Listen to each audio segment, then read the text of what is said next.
This is Georgina Rose, and welcome to the Postmodern Iconoclast, a podcast that helps you destroy and break the false icons and idols of the digital age in search of a more authentic, esoteric spirituality.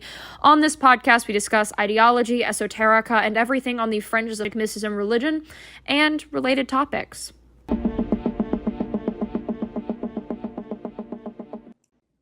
Hello, it is your host, Georgina Rose, and welcome to the Postmodern Iconoclast.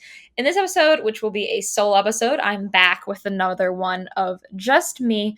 We're going to be discussing the various spirits, deities, entities associated with the dark divine feminine, specifically the very dark divine feminine. So when we look at religion and myth, and esotericism, there are a lot of spirits that are feminine, part of the divine feminine, that are really, really dark. And I think there's been a lot of discussion about these spirits, but not a lot of understanding. And so I'm going to talk about a ton of them. We're going to be discussing Lilith, the Lilithus, Lamashtu, Inanna Ishtar, Aluza, Alat, Manat, Venus, Babylon, Hecate, all these spirits, and how they all relate and what they mean for the divine feminine and what their sort of story is. I've talked about the dark divine feminine in an archetypal way before, where I've introduced the concept and then gone over a bunch of basically archetypes that spirits would fall under. But I've never gotten into who they actually are. So let's get into it. First, I think we do need to address what the dark divine feminine is. I have talked about this a little bit, but I do want to reiterate for those who have not, seen my previous discussions on it. So the divine feminine is half of the metaphysical formula. So depending on what religion you are in, no matter what religion you are in, there is a feminine and a masculine. It is depicted differently, and how much sort of attention they are given is going to vary pretty radically, right? Like if you're coming from Protestant Christianity, you probably never hear about the dark divine feminine or the divine feminine as an entire concept. It's not there, right? Everything centers around Jesus and Yahweh and all of that, and very little attention is given to the femininity of that religion. Now, if you look at, say, Catholicism, it's a lot more visible, and all the other types of Christianity that are out there. Whereas if you look at some other religions like Wicca, you're going to see a really heavy influence of the feminine with the masculine neglected. The truth is both of these are errors. You need both the masculine and the feminine, because without the other one, things cease to exist. Now, I think people are thinking about this very literally, men and women. And of course, that is an emanation of the divine feminine and the divine masculine, but it goes a lot further than that. Metaphysically, everything kind of begins with a point in a circle and then comes out from that and goes out through various forms. But at the end of the day, it does go outwards, right? It does start with a oneness. There is a beginning. There is that kind of monistic center, but it flows out so far that it doesn't just stay there, right? It goes down. And when things start going into layers of it no longer being so abstract, right? Because it's very abstract at the highest level. When it starts getting more literal, right? You get force and form, right?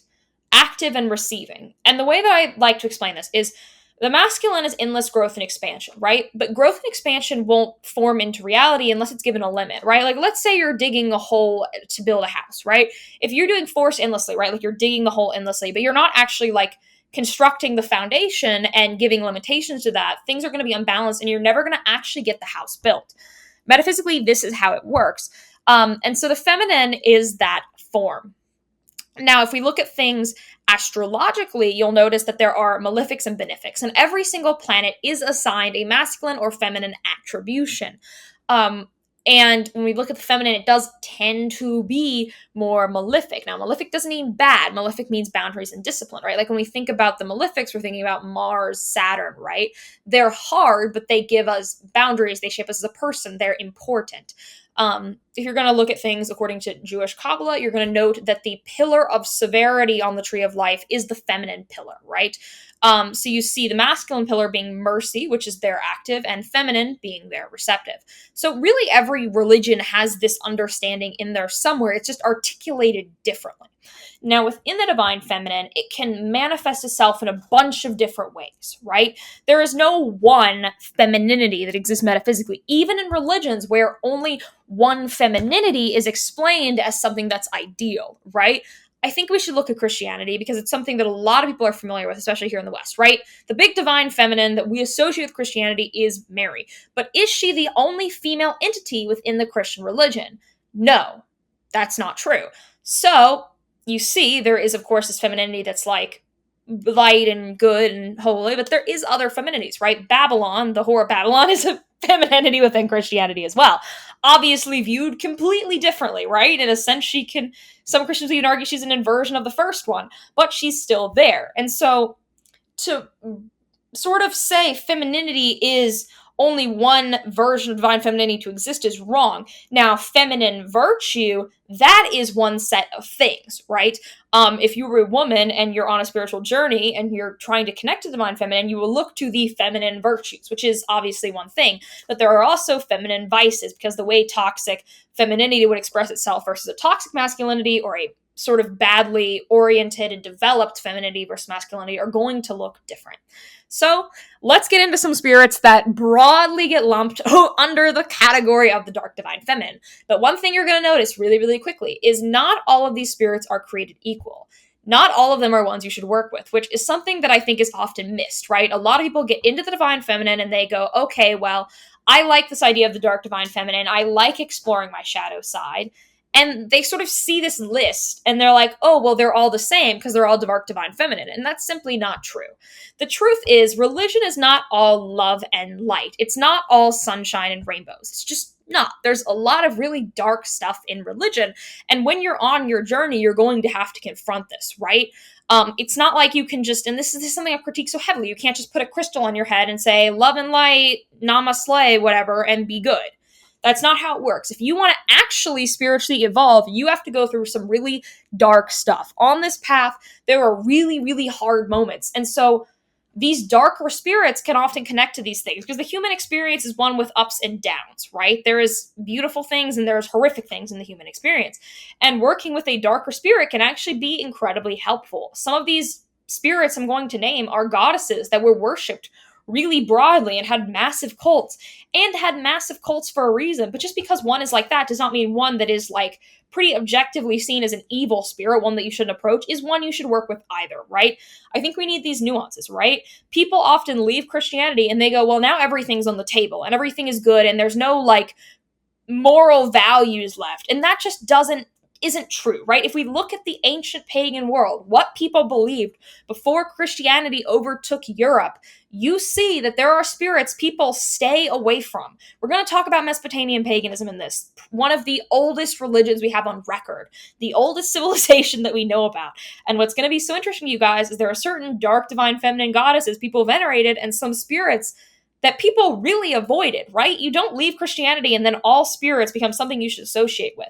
Because the truth is this, there are evil spirits out there, right? There is a sense of good and evil that does exist. And the entire idea of virtue ethics, virtue as a concept, is a Hellenistic pagan idea. That was created by people who were Hellenistic pagans. So, with all that in mind, let's get into the spirits.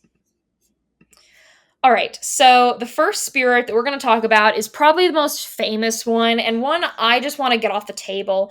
She's a spirit that I have never addressed for multiple reasons. I personally do not work with this spirit ever, and I'm really going to advise you against it, which is going to be a bit of a hot take. I think some of you guys are going to be surprised that I said that.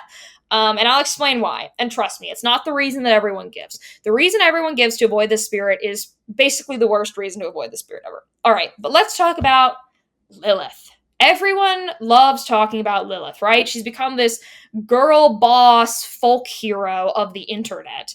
And I hate to break this to you guys, she is not a girl boss, okay? Lilith's not a girl boss. But we're going to talk about it. So, the big story about Lilith that people really, really like is this story that is not in the Bible. I want to put this. It's not in the Torah. It's not in the Quran. It's not in any of these Abrahamic texts, right? It's this idea that before Eve, Adam had a first wife who was Lilith, and Lilith was supposed to be submissive in the bedroom to him, right? I think that's the way I can say that on YouTube. There's a more literal way that it was portrayed in the story, but I am on YouTube, so that's what you guys are going to get from me. But she refused, and for this reason, she was thrown out of the Garden of Eden and essentially sent to hell. This is a Jewish story, so Gehenna. I know a lot of them claim hell doesn't exist in their religion. It absolutely does. And then in Gehenna, she got with Lucifer and they got married and she became the queen of demons, all this crazy stuff. This story is not biblical in any of the traditions.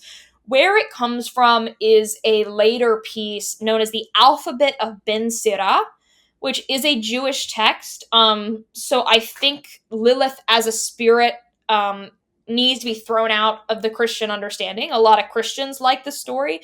It is a Jewish story. Now, does that mean that, like, some weird stuff, there's all these weird takes that, like, the reason you should avoid Lilith is because it's a closed practice. That's obviously bullshit. It's not. I don't want to entertain this nonsense, but I feel like I should say it. Because Lilith actually doesn't originate in the Alphabet of Ben Sirah. In Judaism, she does. But she's way, way older. And she's got some crazy roots. So before the Alphabet of Ben Sirah, you have the Lilithus, which are a set of spirits in the Levant region. Now, we know more about what the Mesopotamians thought of these spirits than the actual Canaanites, which were the people who were in the exact area before Judaism rose, because Judaism actually began as a henotheism. It was originally a belief where they believed in one god, but the other gods existed, but you should not worship them for various reasons. But they actually did believe in multiple gods. They just chose to be henotheistic. Now, modern Judaism and what really emerged from the Canaanites are completely different. So you get these spirits, right? The Lilithus. And the Lilithus were a bunch of different spirits that generally did the same kind of stuff. They were a class of spirits, so to speak.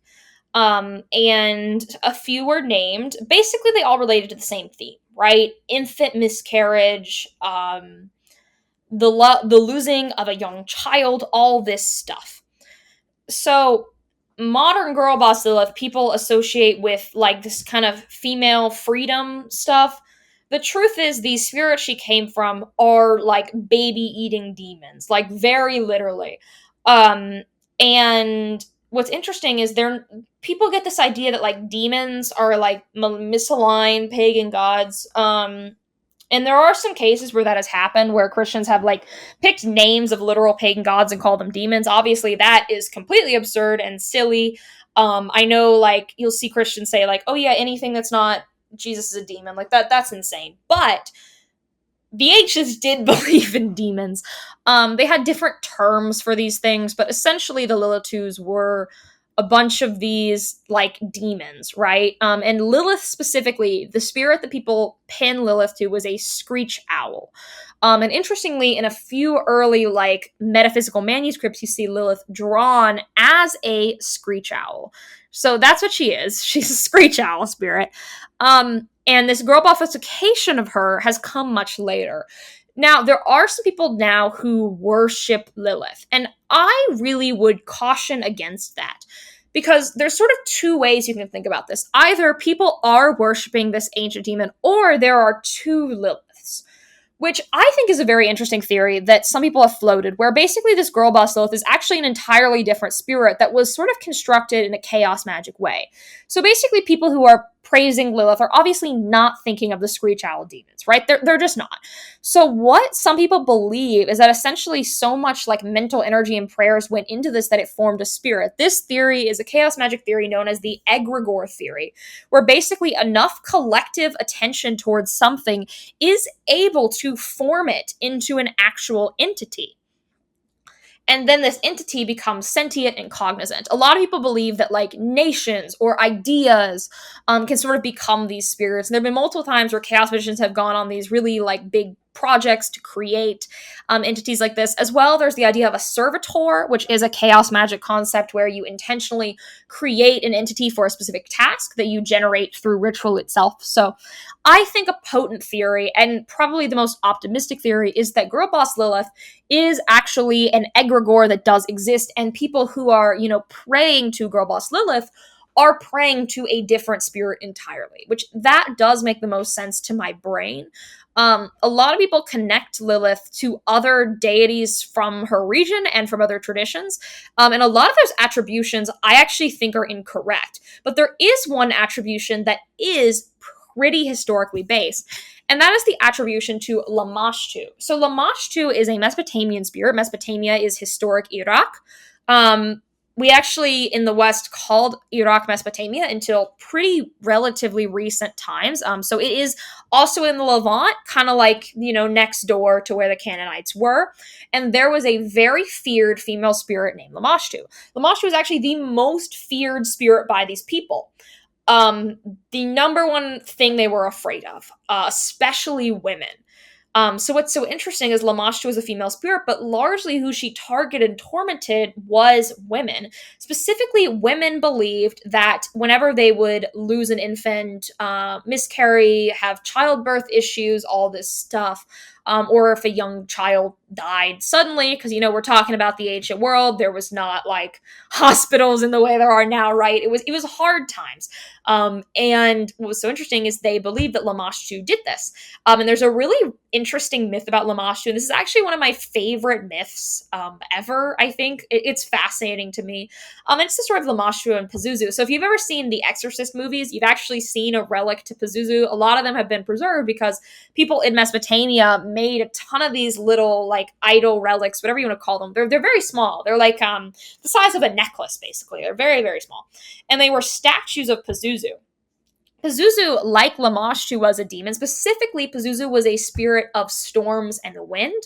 And it was believed that Lamashtu and Pazuzu were in love. You see in myths a lot stories of love, but the two of these spirits madly in love with each other. And Lamashtu actually cheated on Pazuzu with another demon, enraging Pazuzu so much that he stopped being a storm demon and devoted himself to protecting young children and mothers, because that made Lamashtu angry, right? It was like the ultimate petty get back. It's so amusing to me that I actually respect it, and I can totally see someone doing that.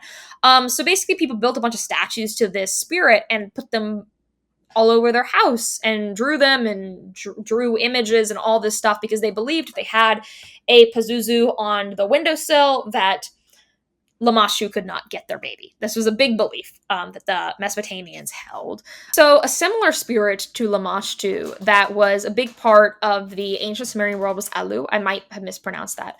And this demon had no mouth, lips, or ears, and also tormented people in their sleep. What's interesting is many people believe that the Alu was the predecessor to the incubus, or the male sexual spirit that pulls off people. And what's so interesting is this spirit was obviously similar to Lamashtu, and Lilith is sometimes accused of people of being a succubus. So you see this little connection here that perhaps that is where that attribute came from, because all the Abrahamic religions are continuous of the paganisms that came before them, right? There is a link between what is in an Abrahamic religion and what is around it. All religions evolve from what is near it, right? To deny this is just to be wrong, right? Things pull from what's ahead of them. So just keep all that in mind. I think that's interesting stuff. Now, a spirit that I think is similar to the Alu is the Ifrit, which is a term for a type of shaitan or evil jinn in the Islamic world. It's interesting because jinn can actually be women in Islam. They believe that jinn can be men, women, they live, they die, they have different beliefs. They're essentially parallels to humans. The last bit of the Quran actually addresses that Allah believes to be the God of both jinn and men, and many Islamic talismans that you see made, specifically, I've done a lot of research and been reading and actually doing magic with myself, the Shams al-Marif, which is one of the most feared text on sorcery in the Islamic world, that you could argue it's a text on Sufism. It's one of those that kind of floats that line. It actually has many talismans to protect you from both jinn and men. So you see this connection here. There are some kind of jinn that do parallel this type of spirit. And what's interesting about jinn is some are good, some are evil. And some of the most evil jinn are feminine as well as masculine. So an interesting thing to just bring up.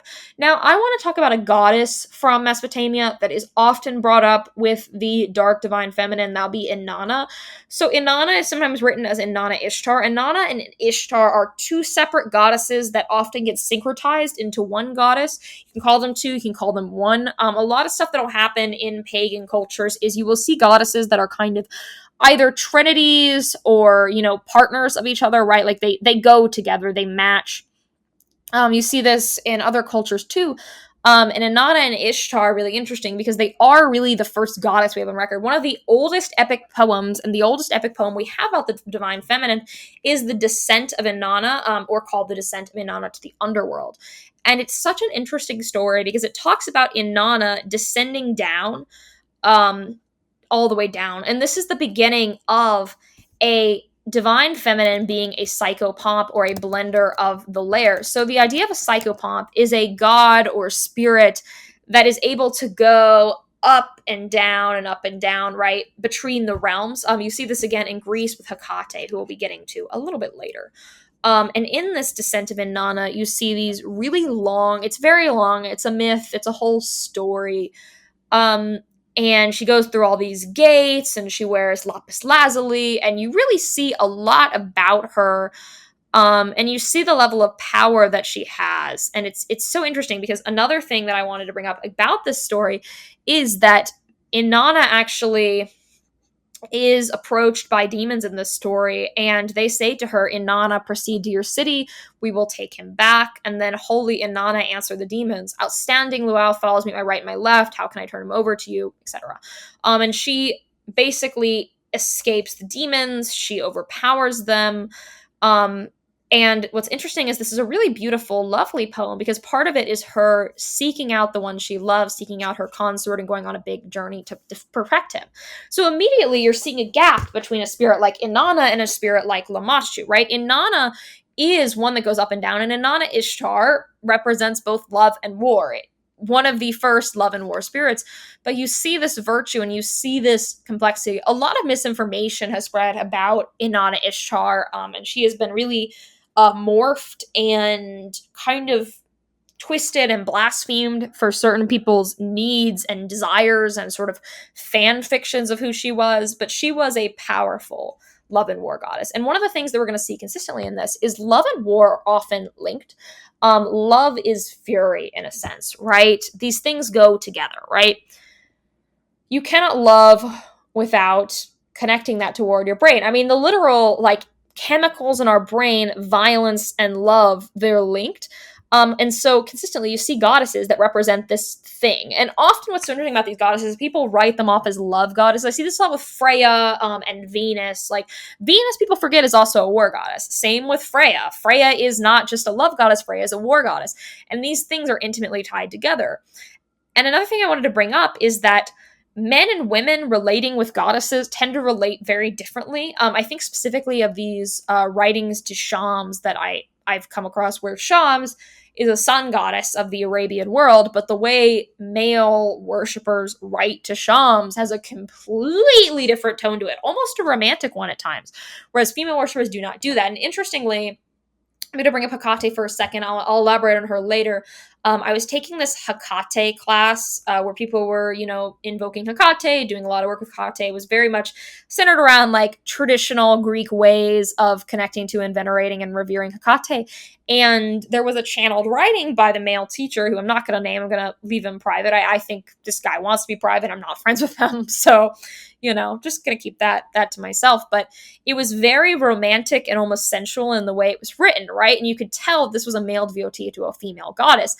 And you can also see this on the flip side, right? The way that women invoke male gods is often very different than men would invoke male gods. And I actually highly recommend every man and woman connect to both the divine masculine and the divine feminine as as entities. Obviously, as women, like, I'm rooted in the divine feminine. If you're a man, you're rooted in the divine masculine. Like, that's just unchangeable, right? You can't change that. But I think it can be good to venerate a god from the other side so you can kind of understand those mysteries. And I think it balances you out. I sort of subscribe to a humoric medicine type view of what spirits you should work with, right? I believe that you should work with things that both, bring out your virtues and balance what you lack and give you limits what you lack. Because whatever god or spirit you venerate, work to, whatever you want to call it, it's going to impact your body of light and sort of sink into your spirit in a way and morph you, even physically. I know this is just kind of my own thought. I don't have a source for this, but I've noticed when people venerate specific spirits, they kind of take on physical, like visual attributes of those spirits and then kind of start looking like them. Like, it's really, really interesting. I've noticed people who venerate Saturn and any time or death gods always rapidly age, right? It is something, right? You age when you do that, and your skin kind of takes on this yellow tone. And actually, that was noted in the Picatrix that Saturnians have a yellowish tone to their skin, which I found interesting. And I've noticed this with people who are really Saturnian, right? They get this yellow tone and they age rapidly.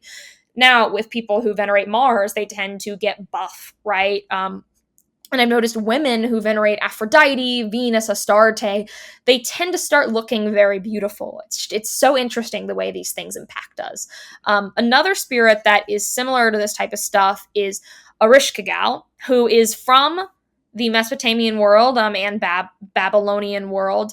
And there are certain relics of her that people look at. It's called the Queen of Night Relief. Some people say this is Lilith. Some say it's Ereshkigal. Some say it's not Ishtar. I think it's Ereshkigal, just visually. That's my theory, but there's no proof of who she is exactly. And so what's interesting about Ereshkigal is she is actually the queen of the underworld. And she also had this kind of like snake imagery with her. And she does interact with Inanna in The Descent of Inanna, which is why I brought her up. But what's so interesting is often the idea of like an underworld spirit we tend to associate with the divine masculine. But what you're going to notice is there are some spirits that fill roles from a feminine side that would traditionally be a masculine archetype, right? But what you always will see is it will always be a little bit different. Two examples that are perfect that I like to bring up for this is going to Greece. So we're going to go to the Greek world. And before the gods, the Olympic gods that a lot of people venerate, there were the Titans, right? The Titans came before, they ruled over this golden age, and then they were conquered by Zeus, and so begins the Olympic age. This, interestingly, is one of the oldest kind of aeonic theory. You don't see it brought up in the same way that we talk about aeons, but I do think this is an aeonic theory, a metaphysical age theory. A lot of religions believe that there are metaphysical ages. Hinduism has things like the Kali Yuga. Thelema has ideas like the Aeon of Horus. And one of the oldest ideas like this is the sort of age of the Titans versus the age of the Olympians. But one of the Titans is Ananke, who is the consort, sister, depending on who you ask. Okay, some people say they're romantic consorts, some say they're brother and sister. Maybe they're both. Things were a little different back then. Who knows? Please don't do that. Please, no incest. Anyways, they both actually are related to ideas of time, death, and future. Chronos specifically is time, death, karma. And my friend Amateur Magus in his video explained it really well, and I'm just going to kind of quote him. He said that Saturn rules Chronos. Chronos and Saturn are the same spirit, by the way, guys. They're Greek and Roman equivalents. Often when I'm talking about Greece and Rome, I kind of go back and forth on the names I use, so apologies for any confusion, because they did overlap just so extensively in their religion that I kind of sometimes even just call them like the Hellenistic paganism. They go together. Saturn rules over karma in a very Western sense. So when we think of karma in the West, we're obviously thinking of like do good thing happen back, right? We think of it very literally. Whereas in the East and Hinduism, when we're talking about karma, we're talking about something that is accrued over your entire lifetime, right? Your karma is the whole of the virtues and vices of your life. That is your karma. And your karma is something that impacts your next reincarnation. It's not so literal, right? It's not like do thing and thing happen back to you. Saturn is that very literal karma. Whereas Ananke, which she's often depicted as, is she also is a lot of these ideas, but she is viewed as sort of this fate-like figure. And there's one specific phrasing that I like that is describing her, is that she also just like rules over the idea of necessity. Things that need to happen, things that are inevitable. So when we think about Kronos, we're thinking of time and death in this kind of karmic way. But with her, we are thinking about the same thing, as she is a personification of fate, but we're thinking about it in this like weaving the threads of fate. She's always drawn holding a spindle, because obviously the Greeks believed in fate. They were determinist. Determinism is the idea that you believe in destiny, that everything is determined by gods themselves, and she obviously weaved the threads themselves. If you are a Hellenistic pagan of any capacity, or you do Hellenistic magic, a common petition that you will see is people asking the threads of fate to be sewn or tied in a different way. So that's interesting. And she is like a literal personification. Whereas when we talk about Kronos, he's not typically considered a personification. And the word Ananke does kind of come, like there is some linguistic stuff that comes from her, which I think is. The next thing we're going to talk about is Aluza, Manat, and Alat. 3 spirits. And I wanted to get there from Ananke because Ananke is the Greek variant of Manat. Manat is a spirit that I am fascinated by. Manat is a pre-Islamic Arabian goddess and one of the Al-Ganarik, or the exalted cranes goddesses, which I will explain in a second. But what's so interesting about her is she actually is older than Manat in a lot. We know her worship goes further back, and we know it kind of started in a different place. And she is Mana, meaning fate, Manat, right? The word fate comes from her name, and she also rules over these concepts. And we keep seeing this, right? What's going on with women and death and fate? And the female Sephira are Bina, Gevera, or Din, and Hod. So Bina lives at the other side of the abyss, the side at the beginning. And what's so interesting is Bina actually relates to Saturn, right? Bina corresponds to Saturn, and Gevera corresponds to Mars. But I thought Saturn and Mars were male deities. I thought Kronos was Saturn and Mars was Aries. But what's so interesting is they are on the feminine pillar, and these ideas are often correlated with female deities. So it all connects in this really fascinating way. Now, who are Aluza and who are Alat, and why do all these spirits go together? So Aluza and Alat are very, very connected. Aluza is corresponded to Aphrodite, Venus, Astarte. To bring this up, Aluza literally leads to Venus, because Aluza and Astarte, right, and Inanna, they're all on this side of the Mediterranean, and then Aphrodite and Venus in Greek mythology is born from the sea. The way that this happened was very literal. This goddess crossed the Mediterranean and came onto the Greek shores as literally appearing from the ocean. And then she comes onto this land and becomes a goddess of their people. So it's interesting. It's very literal, this crossing here. And these 3 people and these 3 goddesses are very connected because they're pretty well known because of an incident in early Islam known as the Satanic Verses. I don't like that these are called the Satanic Verses. It actually really bothers me because I don't think these goddesses are satanic. I don't think they are shaitans. I don't believe that. I believe they are deities. They are goddesses in their own right. But I'll explain why it's called the Satanic Verses. So basically what happened, and this is a very reliable story, a lot of Muslims will contest this. The big counter-argument to that is that the Satanic Verses incident was accepted for multiple generations of early Muslims. Early Muslims are often viewed by modern Muslims as the ideal. They are the ones to follow. When you want to be a good pious Muslim, you look back to the Sahaba, or the first generation of Muslims that lived alongside Prophet Muhammad himself. So, all of these people believed in the Satanic Verses. All of them. The writing out of the Satanic Verses from Islamic corpus actually came generations later. And why would the people around Muhammad lie about him? Why would they tell a false story? Because if this is a fake story, that implies that the first few generations of Muslims were literally throwing around a fake story. As well, there were multiple witnesses of this. When we talk about the story of Muhammad's life, there is a lot to debate about what happened and what didn't. It's a whole genre of religious study called hadith studies. Hadiths are basically stories about Muhammad. We have a lot of hadiths about the Satanic Verses. We know that it probably happened, but it is denied. The reason why it's denied is it does, to some extent, discredit Muhammad. So let's tell the story. So Muhammad was in a time when there were a lot of polytheists. There is now a lot more religious debate about how polytheistic the Arabian Peninsula actually was, because we do know that there were non-pagans running around. We know there were Christians, and we know that there were Jews. So now scholars are saying that it probably was not as polytheistic as early Islamic like conquest and conquering stories claim that it was, but we do know there were a lot of pagans, right? A lot of Luz and Manat were incredibly popular, and actually, there is a rumor. I cannot say if this is true. I don't know.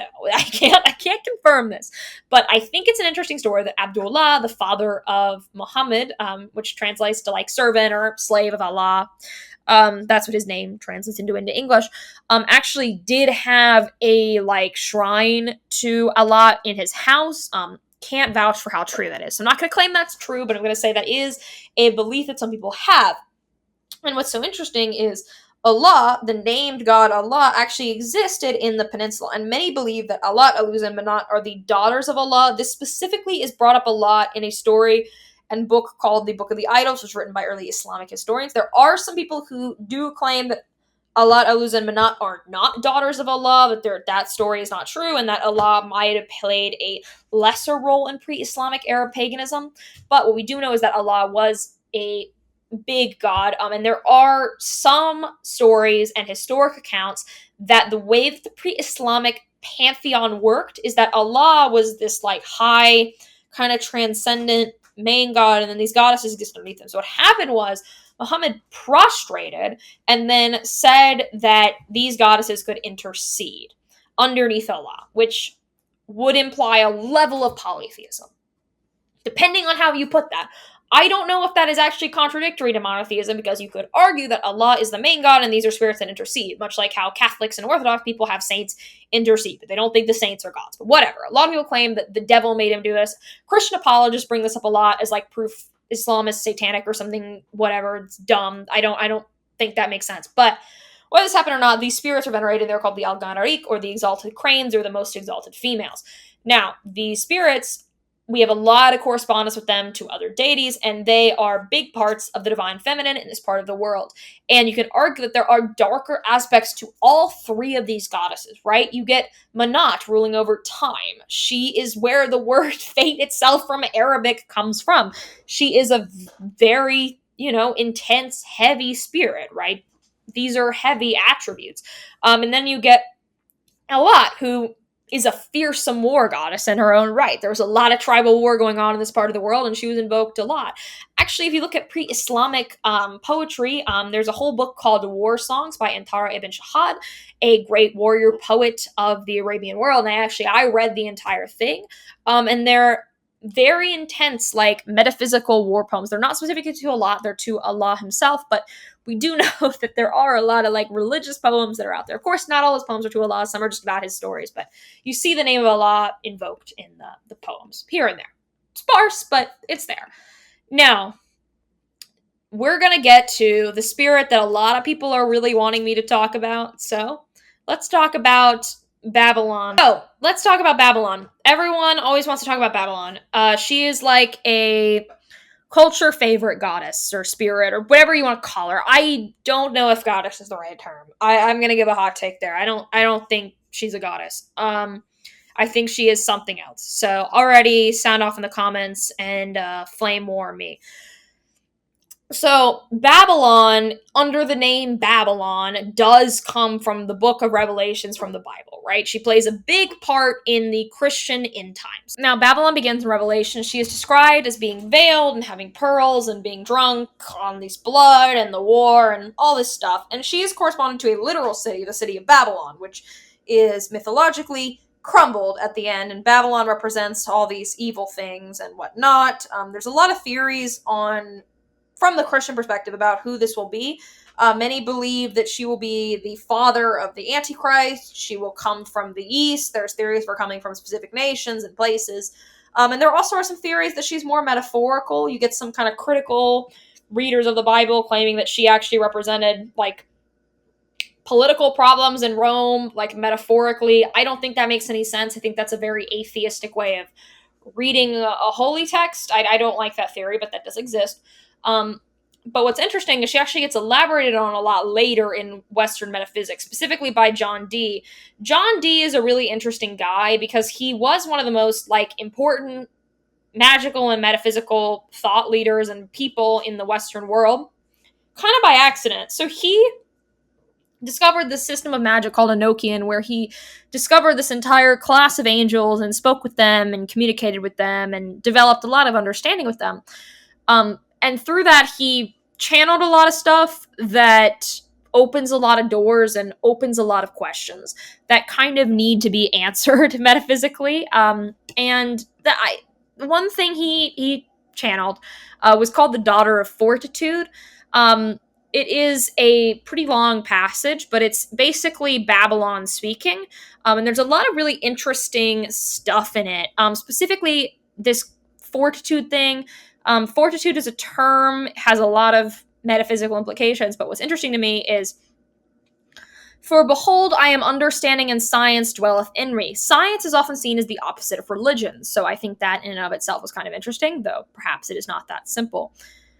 Now, another thing is, my dwelling place is in myself. So that is immediately kind of like I am in and of myself. I'm not subordinate to anything. I'm not, right? I'm opposite, which, is something in and of itself. But let's keep going. She has a lot of this stuff where she'll say really like religious things and then contradict them with something really unreligious. I think this is probably the most important thing that John Dee channeled, because I think it says the most about this spirit. And I think it gives more about the spirit than anything else. Now, there are other big channelings of her. The second Aether in Vision and the Voice was channeled by Aleister Crowley and Victor Newberg, and this is another thing that is cited as a very important thing where we got a lot of lore about Babylon. This is where the idea of Babylon as a gate to the abyss and a gate to the city of the pyramids and a lot of the Scarlet Woman lore comes from. For those who don't know, Babylon gets brought up a lot in Thelema, but she is not mentioned a single time in the Book of the Law. The Scarlet Woman is mentioned, but not Babylon. And you see a lot about her here. She gets discussed as kind of a gateway to initiation and sort of an annihilator. And so that gets to the Scarlet Woman. The Scarlet Woman is one of the ideas in modern Western metaphysics that is probably the most misunderstood ideas ever, and has been misunderstood in ways that are like actively harmful and bad. So a Scarlet Woman is an idea of a woman who represents Babylon kind of metaphorically within their lives to transmute them and sort of guide the man on his evolution through life. Now, this is not like someone who's going to bring you joy.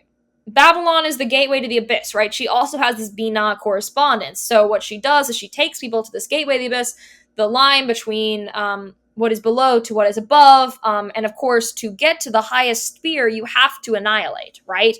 You cannot unify with the Godhead without complete annihilation of the self. And so what Babylon and the Scarlet Woman does is they bring you to a point where you are thrust into the abyss. The abyss is obviously the gateway between the lower spheres and those that are much higher, right?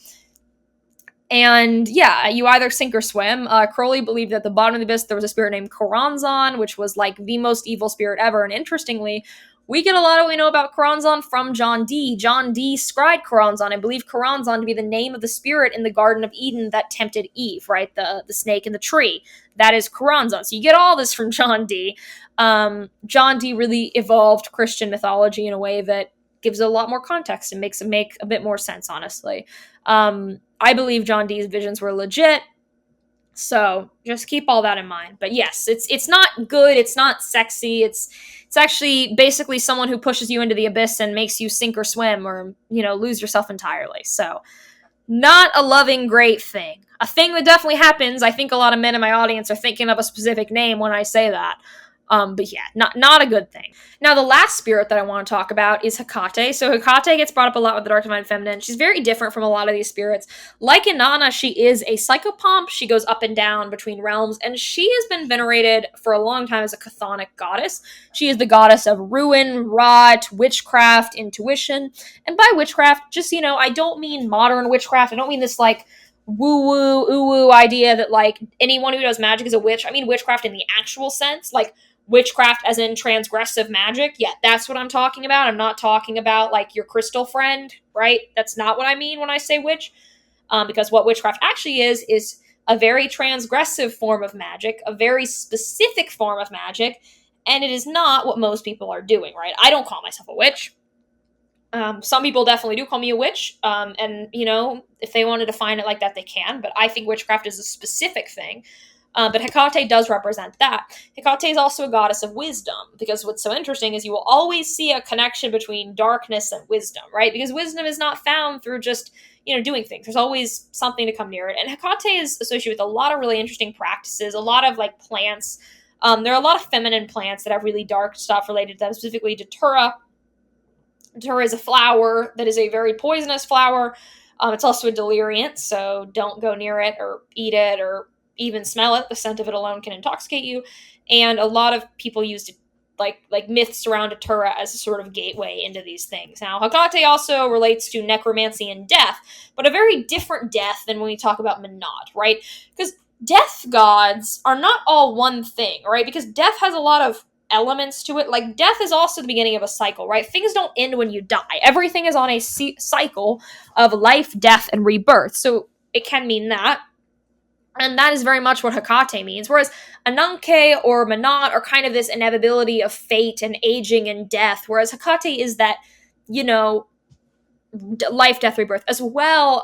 The mother maiden crone cycle is brought up a lot with Hecate, as Hecate, representing the new moon when things go dark. But then again, they come light, whereas the mother maiden crone is the evolution of the woman as a maiden to a mother than a crone. Hecate is often depicted as the crone. But obviously, as the woman has gone through this cycle, she has given wisdom to the next generation of women. She has created the next generation of women. So it is once again cyclical. Hecate is a very cyclical goddess. She is not an ending goddess in it. This is something that I've really wanted to get at with this episode, is that not all the dark divine feminine is the same, and certain parts of it you should not worship, right? There are certain things I have discussed that is not something you should just try, right? Some of these spirits, I would highly advise staying away from. You do not need to work with or worship every spirit you find fascinating. In fact, some of these spirits I'm incredibly fascinated by, but I stay away from. Looking at you, Lamashtu. Looking at you, Lilith. And some of these spirits are nuanced, right? Like, some of them, they are hard spirits, oppositional spirits, antagonistic spirits, but their role is very important, right? Their role to take it to the abyss, right? And there's one more thing I just thought about Babylon that I just want to drop in here. The city of Babylon in the Christian Bible needs to crumble. She is the person who takes it to crumble for then the new thing to come, thus making her a necessary plot of that story and part of that evolution. So sometimes, yeah, you do need severity in your life. I think that it can be really unbalanced to only venerate spirits that rule over things like life and the sun. I think the other side of things need to be acknowledged too, because that is how you get balance. But that doesn't mean you need to go for the absolute edgiest, darkest spirit in existence, right? You can go, oh yeah, there are dark divine feminine spirits, and not go straight to like the most extreme of the most extreme. That's unnecessary, right? Because you want to be logical in your spiritual path. You don't just want to do what's cool or what's aesthetic. You want to like actually think about your beliefs and question things and figure out where you're getting certain ideas and process them accordingly. One question that I think I wanted to ask is, how does this vary from like just straight up toxic femininity? Because I have mentioned that the divine feminine can be really good or really bad. There is a developed and a toxic manifestation of it, as there is also for the masculine, right? In our personal lives and in our relationship with the divine feminine, I'm specifically talking about like human women here for once. There are many times when certain things about us that are feminine cause problems. But that's not the same as the divine feminine as a broad concept. The divine feminine is nuanced and we all relate to it differently. So bad femininity, toxic femininity, feminine vices, all this stuff is not the same as the dark divine feminine. It can be evil or great, right? Something being feminine doesn't mean it's evil, right? A number of these spirits are very far from evil. Some of the most noble spirits are feminine spirits, and so are some of the absolute most evil, right? Because there are good spirits, there are evil spirits, these things do exist, but it's also a little more complicated than that. It's not like there's one good spirit and everything else is a demon and evil that you should avoid, right? There's a lot of nuances to these things, just like there's a lot of nuances to life itself. Now, where do men fit in this? As a man, how do you relate to this? So obviously the Scarlet Woman directly relates to man, but in other ways, some of these goddesses, specifically the goddesses, I'm talking about the goddesses here, can be beneficial to male worshippers, because a lot of men historically have worshipped goddesses. And no, that does not make them a simp, or whatever cringe comment you're going to put in, like, oh, it's simp, cringe. No, I mean, men have worshipped goddesses for a very long time. That's just part of polytheistic religion. If you want to get into, monotheistic religion, you're still going to have things. Like, if you're a Christian, you're probably going to venerate Mary. And that's venerating a woman, and a female spirit doesn't make you a simp, right? Because Mary is not the same as, like, a goddess. In Christianity, she's the queen of heaven, but she's also, like, human and a spirit one. She's her own kind of thing. I kind of want to put her in her own category, but she still is divine feminine. So that's most of what I wanted to talk about tonight. I hope this has given you some insight and clarity and, interest if you're into the dark divine feminine beyond, like, an archetypical approach. I think this is a very different way of talking about it than how I talked about it before. A lot of these texts that I've referenced are online. A lot of these discussions and materials are really old, so they're out of copyright. So you can just read that on the internet, and that's okay. And you're not doing piracy or anything illegal or whatever. So I hope this was helpful. If you liked the show, please support me. We're supported by Patreon. If you're on the Patreon, you get every episode early, and you also get my pre-show, which is a bonus mini soul episode that I give every single week. I also, every Neo-Pagan Sabbath, there's one coming up at the end of September, release a bonus soul episode just for them, just for the patrons that never gets to see the light of day publicly. And you also get access to the full archive, so you can see all my old specials immediately. So thank you for supporting me. And if you're a high enough patron, I do read your name up. So thank you so much to Abka, Charlotte, Dickon, Lee, Smalter. Thank you guys for your continued support and keeping the lights on this lovely podcast. If you liked me, I'm Georgina Rose. You can find me on every platform under the sun. I am on Instagram, TikTok, Twitter, Telegram, Substack, Patreon, YouTube. YouTube's my main thing. You can listen to this podcast on YouTube or on a podcasting app. Please like, comment, subscribe, and ring the bell if you're on YouTube. And please give a review and comment if you're on a podcasting app. I hope this was helpful, and I'll see you guys in the next one. So have a good day, night, mid-morning, mid-afternoon, mid-evening, whatever time it is, wherever you are. All right, bye.